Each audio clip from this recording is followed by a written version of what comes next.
Hey there dreamers, welcome back to my channel. If you're new here, welcome. My name is Royce. I'm a painter, sculptor, and a collector. Today's episode is going to focus all on Disneyland Secrets. I have counted down for you my top 8 Disneyland Secrets of all time. So without further ado, let's get started.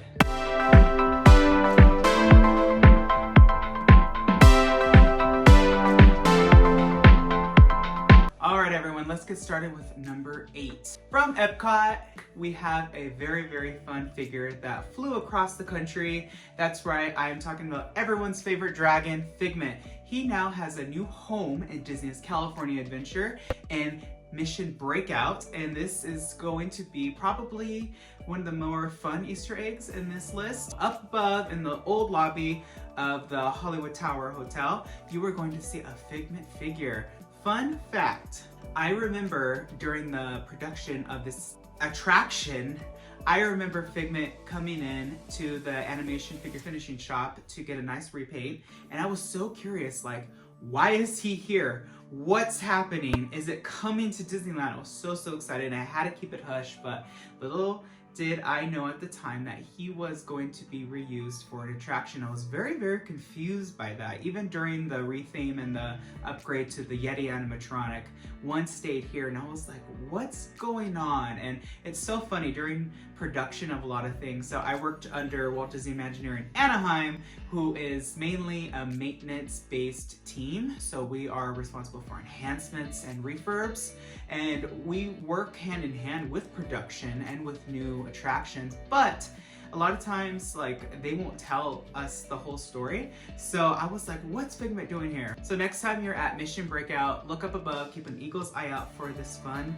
purple dragon. Coming in at number 7, we are going to be talking about rocket jets in Tomorrowland. It's kind of hard not to imagine Tomorrowland without a rocket attraction.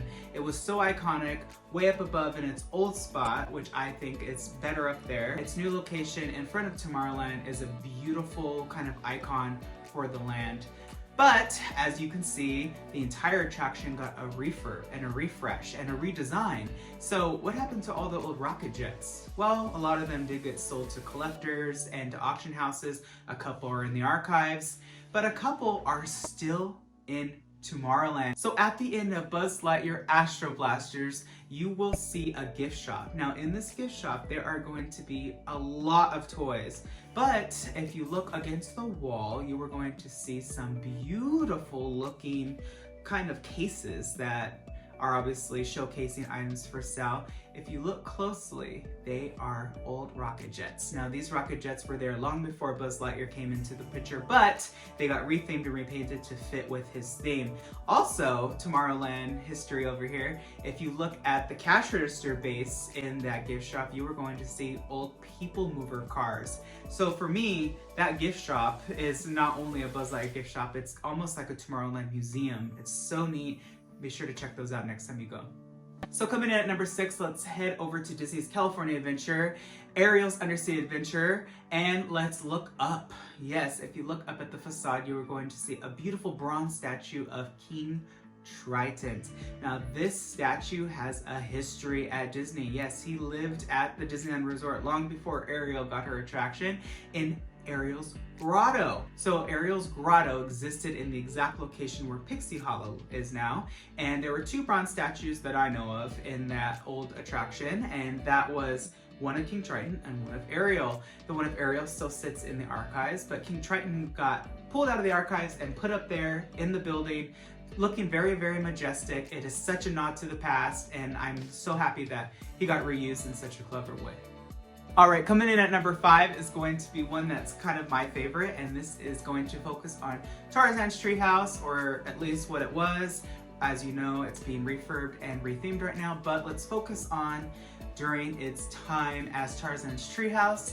If you exited the treehouse down the spiral staircase, and if you looked up at the last platform, under the platform there is a beautiful branch of leaves. Now these leaves are different from the Tarzan leaves, which are very long and a very lime green.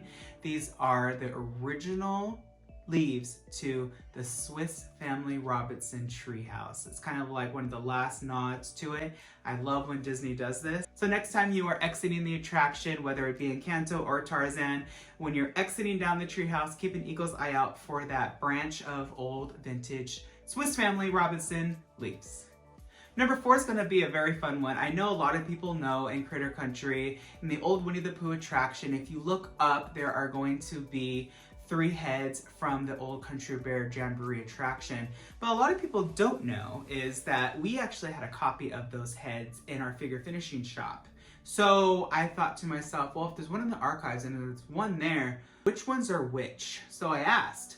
So the heads that are up there in the display are actually from the old mile-long bar. For those that don't know where Pooh Corner is now, during the Country Bear era, there was a mile-long bar, and in that bar there were 3 animatronic heads. So next time you are going through Winnie the Pooh and you point up, make sure to tell your friends that these are true from the Country Bear Jamboree era, but these are the ones from the mile-long bar. All right, next up, we're going to be heading over to Fantasyland. Let's talk about Small World. So this is going to be a fact from a figure finisher, audio animatronics artist. I know this because I worked on all the dolls. Let's discuss which is the oldest doll in existence in the ride. Now, a lot of you are going to be asking, they're all original dolls. They're all still in there. They're not. They are replaced quite often. I'm sure you've seen, and we don't like to admit this, the ripped mouths, the oil-stained eyes. These dolls go through a lot, and a lot of them are constantly being replaced with new silicone heads.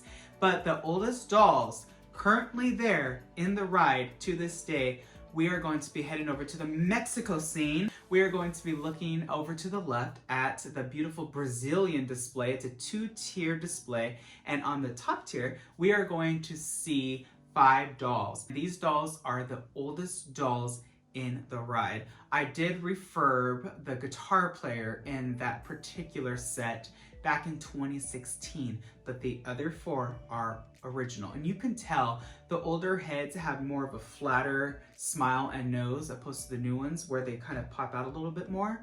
But next time you're in there, take a look at them and take a look at the other dolls around them. You're gonna see the difference. I actually own one of these original dolls and I'm gonna be giving you a tour later on, so keep an eye out for that. So next time you're at It's a Small World, keep an eye out for those original dolls. Next, we're going to be heading back to Adventureland, and we're going to be focusing on Indiana Jones, Temple of the Forbidden Eye. I worked that attraction as an attractions host, archaeologist, way back in the day, and a lot of people always assume that when you look into the Eyes of Mara and you turn, that's the only way that the track goes. And that is true, but the story behind that is, and a lot of people don't get it, if you look closely, while you're turning, if you look straight, if you hadn't looked into the Eyes of Mara, you would have went into a beautiful path. A lot of people wonder, well, what's back there? Here's a Disneyland secret. Back there is a ladder, a mop, and a broom. It's not that exciting.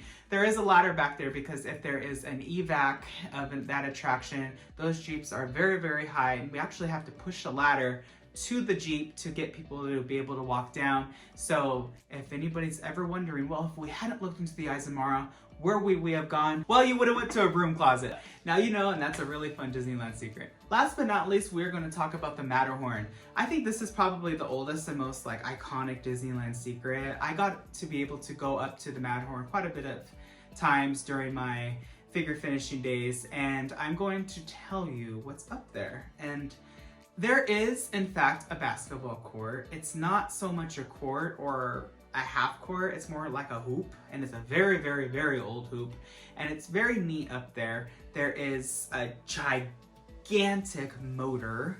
We're talking the size of a car. This motor is there because of Mrs. Tinkerbell. So during Disneyland's 50th anniversary, Tinkerbell got a complete refresh and a whole new overhaul. She used to actually just zip line down the Matterhorn from the very, very top. Now there is a door that opens, and I'm sure all of you have seen it. If you haven't, during a fireworks show, Tinkerbell's gonna come out.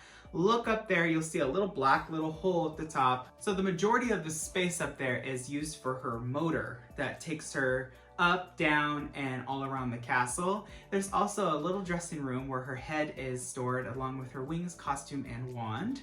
And other than that, there is a lot of signatures up there, and that's what's really, really neat about that specific attraction.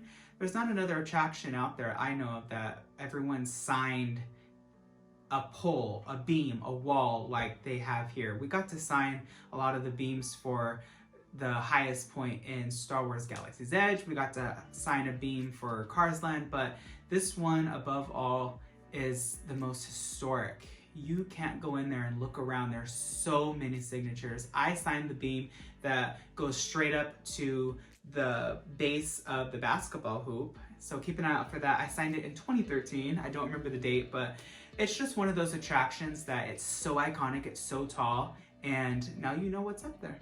Alright everyone, I hope that you enjoyed this video. If you did, give it a thumbs up, and don't forget to hit that subscribe button. That way you're notified whenever I upload a new video. Be nice to one another, and always remember not only to follow your dreams, but to chase them. See you later, dreamers.